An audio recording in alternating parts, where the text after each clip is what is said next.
Donc cette fois-ci, on va voir les shared préférences, c'est-à-dire des préférences qui se gardent au niveau de l'application et qui vont rester à l'ouverture de l'application la prochaine fois. Donc on va rajouter une variable au niveau de Home Activity qui s'appellera sort préférence.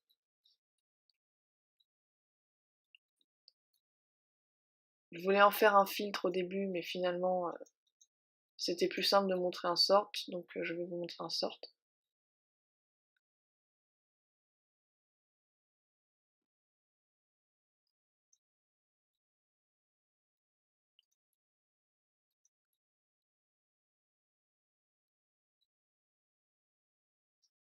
Et donc là, on va récupérer get shared préférence. On va lui donner un nom. On va dire que c'est mode private, c'est-à-dire que ce n'est pas accessible en dehors de l'application. Et puis on va récupérer un int. Donc on va dire que c'est des options plutôt. Et l'int fera sort justement. Et on aura une valeur par défaut, 0 par exemple.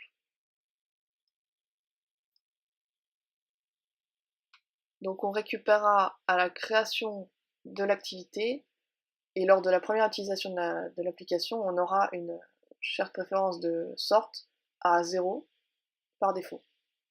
Si l'utilisateur la change à 1, ça restera 1 pour la prochaine fois.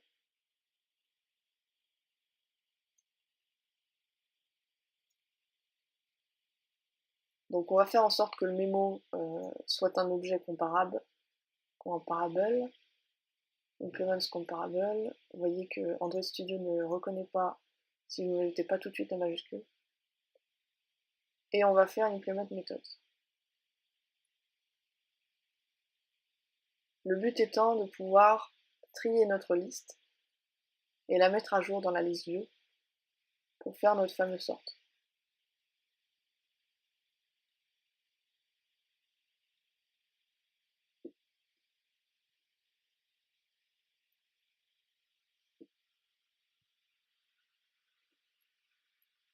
Donc là, on avait oublié de générer certains getter-setter. Donc on recommence, on fait les deux. On a besoin de sort préférence principalement.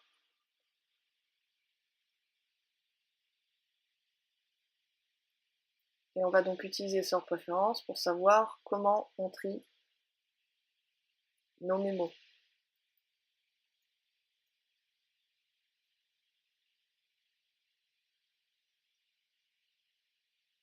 On va dire que pref égale 0 correspond au tri par couleur.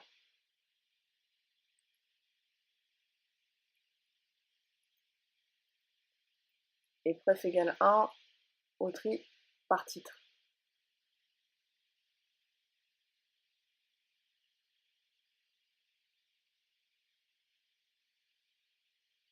Donc ici, on va dire qu'on trie pour que les couleurs soient toutes regroupées les unes avec les autres.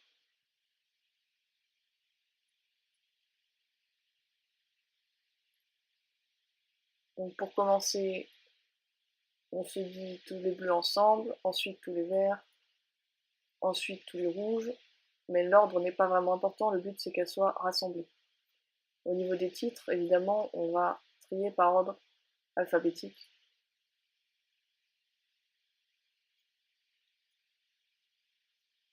Donc l'ordre alphabétique, c'est assez simple dans le cas de string.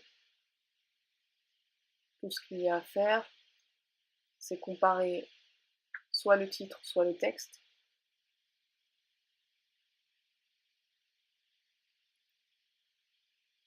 Et on se rend compte qu'il n'y a juste qu'à réutiliser la méthode compareTo de ces fameux TheString.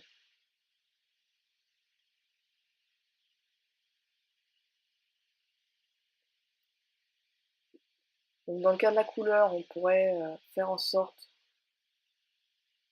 de vérifier l'ID de la couleur, mais on se complique beaucoup la vie.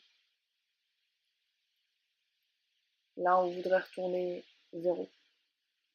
si les couleurs sont les mêmes, et puis ensuite vérifier si jamais c'est bleu, que ce soit avant vert, etc. Mais ça complique vraiment beaucoup les choses. Tout ce qu'on aurait à faire normalement, c'est tout simplement de tester le compare tout entre les différents ID de couleurs, puisque ils vont forcément se regrouper ensemble. Donc on va faire un compare tout. Mais sur un int, évidemment, ça ne passe pas. Donc on va transformer ça en integer. Donc on va faire new integer et on va faire point compare tout. Ça marche beaucoup mieux.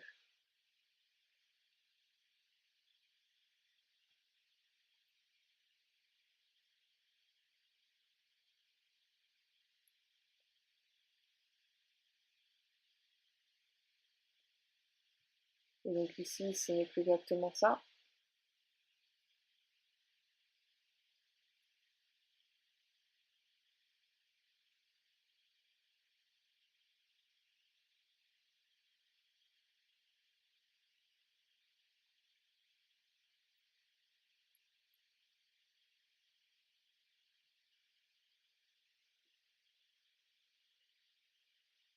On a donc bien notre fonction pour comparer les mémos entre eux. Donc maintenant, il va falloir mettre à jour la liste.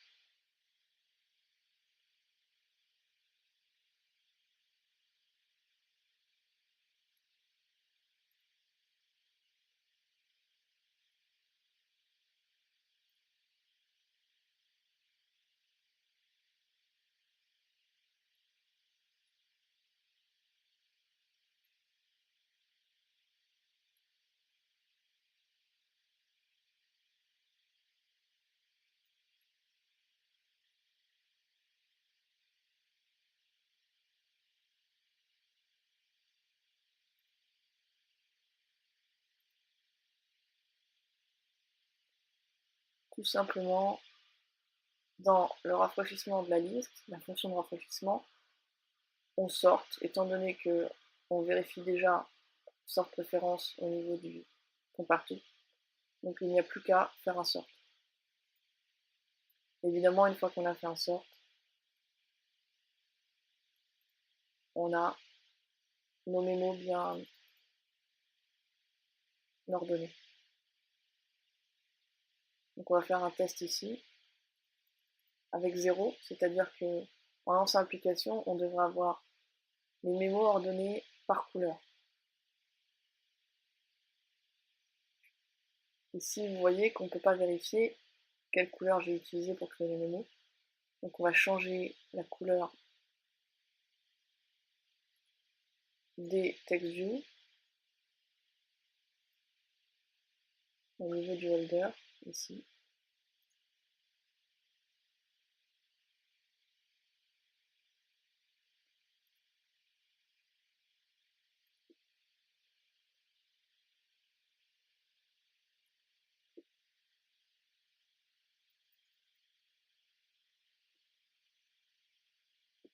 Et on y met la couleur du mémo courant.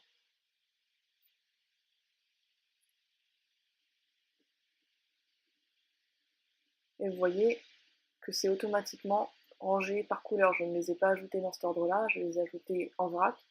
Les couleurs se sont automatiquement mises ensemble, puisque la liste view se rafraîchit toujours. Donc là, bon, c'est écrit en blanc, on va pas chipoter. Donc vous voyez que je viens d'ajouter green, et il s'est mis avec les verts, il ne s'est pas rangé à la fin.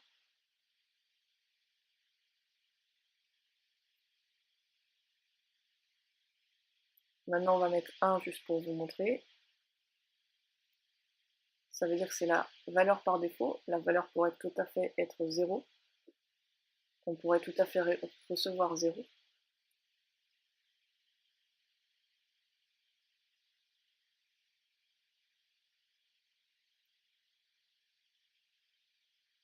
Donc là, on ajoute un élément bleu. Et vous voyez que ça range dans le bon ordre.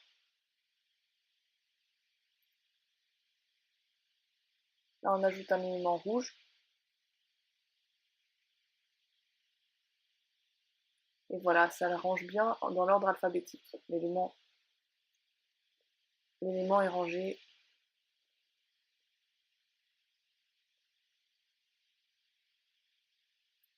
Donc on va remettre à 0.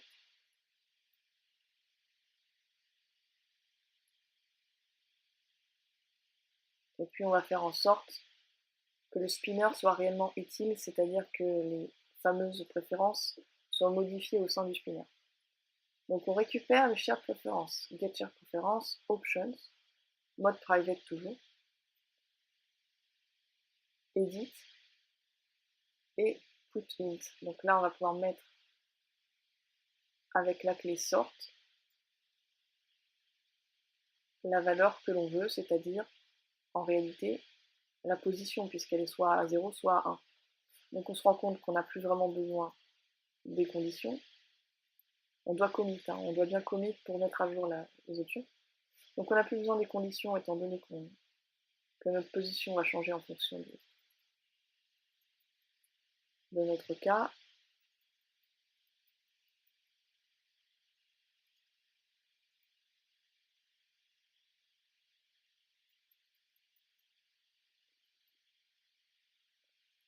Et on va run à nouveau.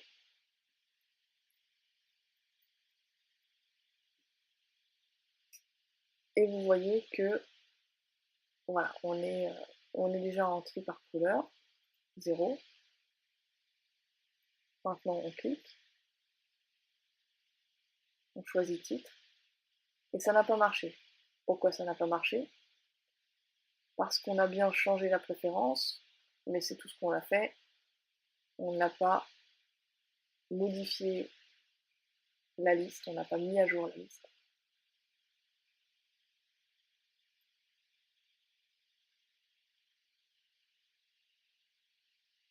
Vous voyez que la liste rafraîchit puisqu'elle sort à nouveau la liste. Le rafraîchissement de la liste permet de mettre à jour l'ordre d'affichage.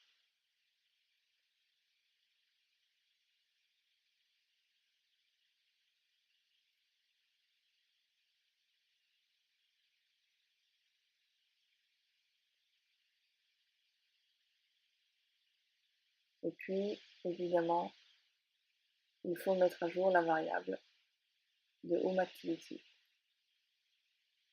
voyez qu'on est en train de mettre à jour avec position, mais position n'est pas dans la variable de homeActivity, or c'est celle qu'on utilise dans notre compare to. Voilà, donc cette fois, elle est bien utilisée.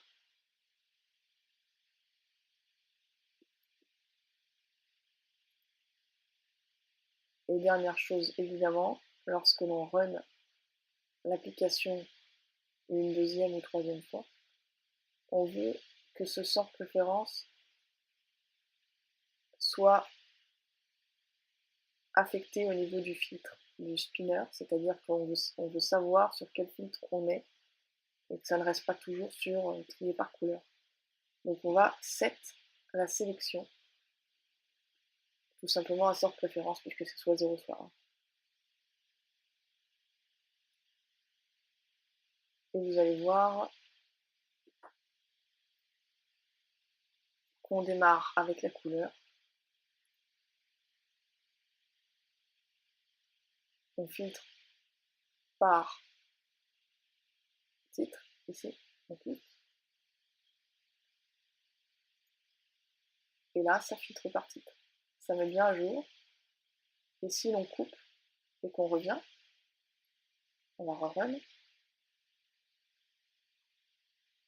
Voilà. Et là, vous avez filtré par titre. Vous voyez que c'est déjà par titre. Normalement, sans cette ligne, on avait toujours filtré par couleur.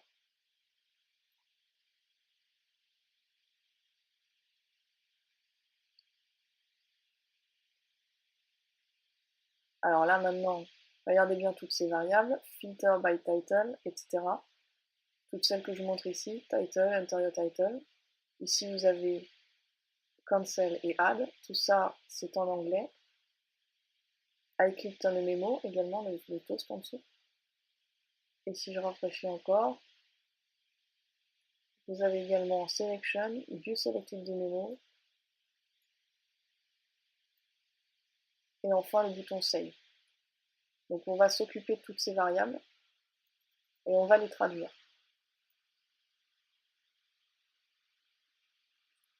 Non seulement on va les traduire, mais on va commencer par le plus important. On va les mettre dans des ressources pour ne pas les avoir en dur dans le code. Normalement, on fait ça au fur et à mesure. Mais faire ça au niveau des ressources, au niveau des strings.xml, va de pair avec la traduction.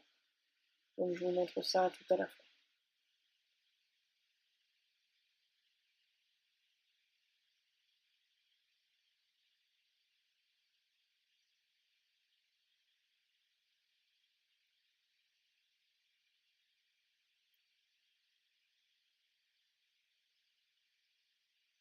Vous voyez que j'appelle ça un bouton au lieu d'une text view, puisqu'au final c'est vraiment le même principe. Le bouton ressemble extrêmement fort à une text view cliquable.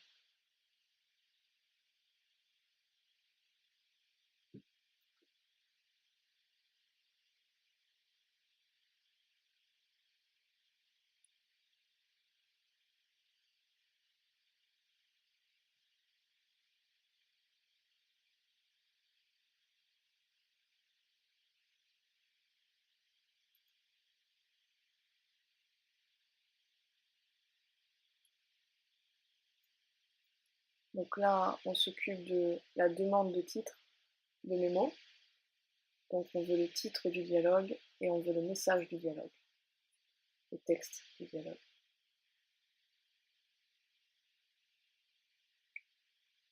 On va faire également ça pour l'autre dialogue, celui qui affiche le clic, la sélection du mémo, select également.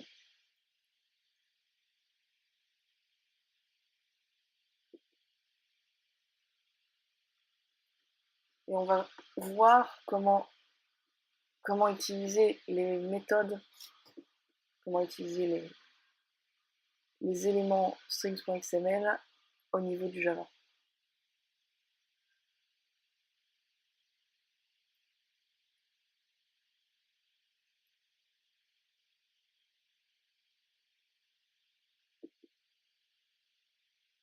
Donc on va commencer, même s'il en manque quelques-unes.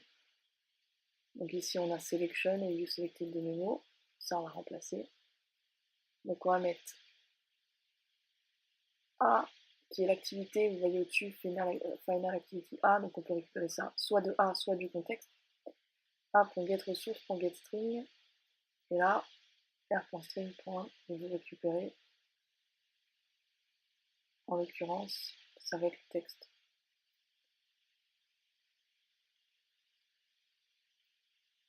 Même chose pour sélection, sauf que c'est le titre.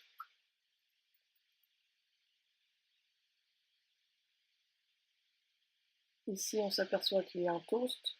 On peut faire iTitle.memo.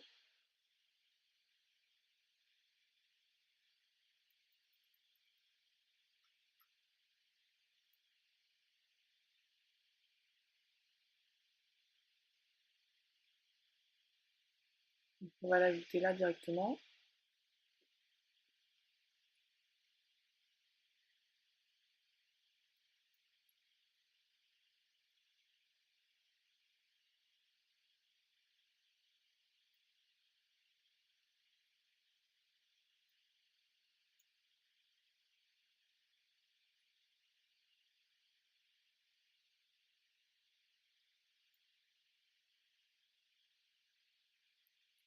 Et ici, donc, on va pouvoir récupérer les ressources et la string. Vous voyez, vous n'avez pas besoin de faire getApplicationContext.getResource. Si vous avez accès à getApplicationContext, c'est que vous avez accès à getResource. Dans le cas contraire, utilisez A comme ça. A.getResource, et vous voyez que getResource, ça passe aussi. Si vous êtes à l'extérieur, du scope, vous pouvez toujours utiliser dans une activité getResource directement.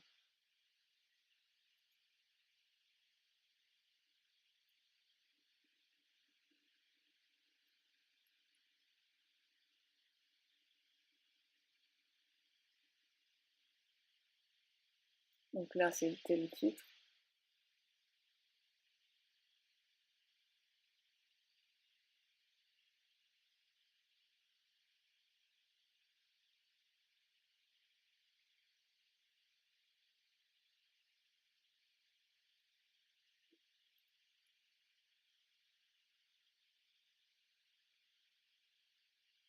Ensuite, ici, on a bien les boutons, positive button et negative button, donc ça va être deux nouveaux boutons qu'on va rajouter.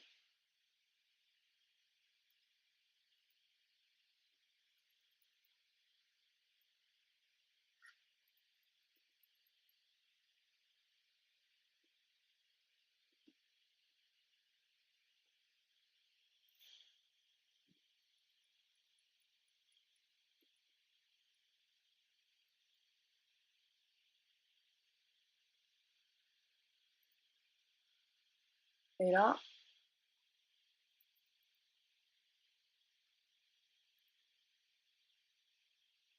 il se trouve qu'on peut en fait utiliser getString sans le getResource. Donc en fait, le getResource est principalement utile pour récupérer les couleurs et les autres ressources qui sont dans son arborescence, mais les strings sont plus faciles, on peut souvent omettre le getResource. Le getResource va être nécessaire si vous utilisez l'objet A de activity par exemple, vous allez devoir faire a.getResource. Sinon, vous pouvez faire getString directement. Voilà, c'est plus simple.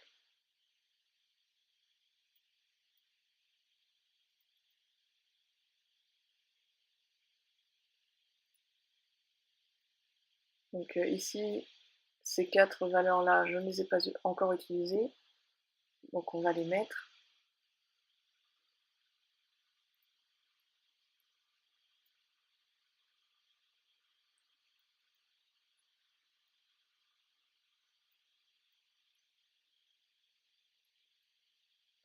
Et là, comme on l'a vu au tout début, on va pouvoir mettre un @string, et on aura automatiquement la variable en complétion.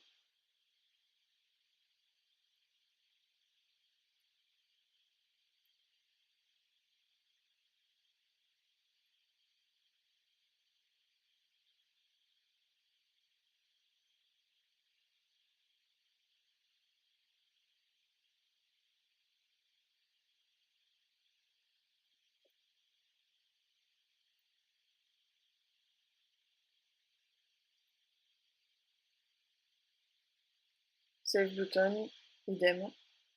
Vous allez pouvoir mettre ici save button. Hop. Voilà.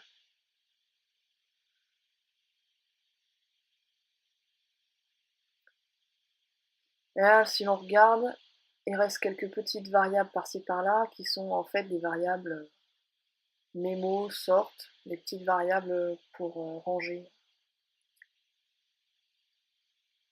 dans des bundles. Donc voilà, vous avez ici toutes les langues possibles à traduire. Nous, on va mettre du français. Et voilà, vous avez donc ici, vous pouvez cocher untranslatable si vous avez des variables qui n'ont pas besoin d'être traduites. Donc moi, en l'occurrence, j'ai décidé de les remettre, je vais enlever rien, comme ça fait un petit peu bilingue. Bon, ici, ça n'a pas mis à jour, je regarde. Donc voilà, on va enlever les 4 dernières lettres.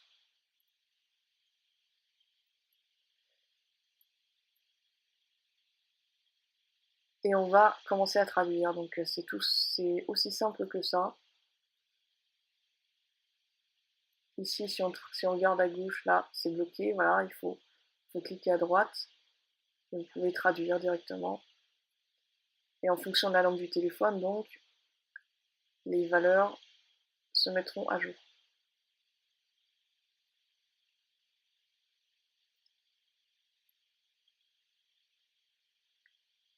Au niveau de Google Play, si vous voulez ajouter votre application sur le store, vous n'avez qu'à spécifier que vous avez des traductions en différentes langues, que ce soit vous qui les ayez fournies ou non, ça ne change rien.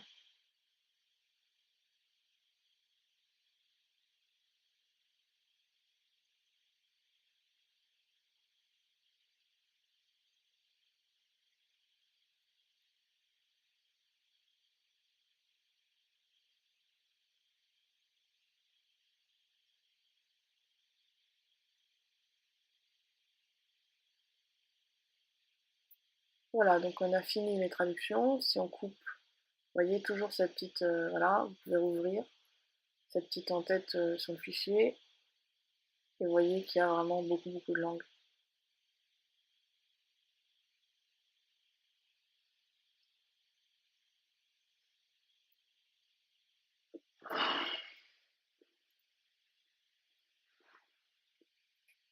Donc maintenant, je vous conseille d'ouvrir le build.gradle au niveau module de .app. Et là, vous avez des version code, version name. C'est ce que vous allez modifier, vous ne modifiez pas d'Android manifeste. Voilà, moi je mets 0.1, j'enregistre. Vous voyez que Gradle propose de resynchroniser, vous allez accepter. Et en bas, si vous voyez en bas, il y a le build de Gradle qui se met en place. Voilà. Et donc ces versions-là doivent être à chaque fois différentes pour chaque livraison sur le market de Google Play. Le numéro de version, le numéro de code.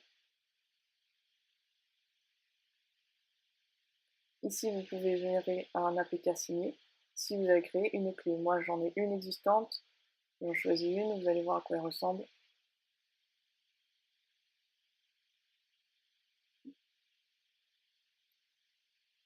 Ici. Voilà, et elle s'appelle comme ça, donc .jks, c'est l'extension des clés. Et donc ça permettra à Google Play de vous connaître, de savoir qui vous êtes.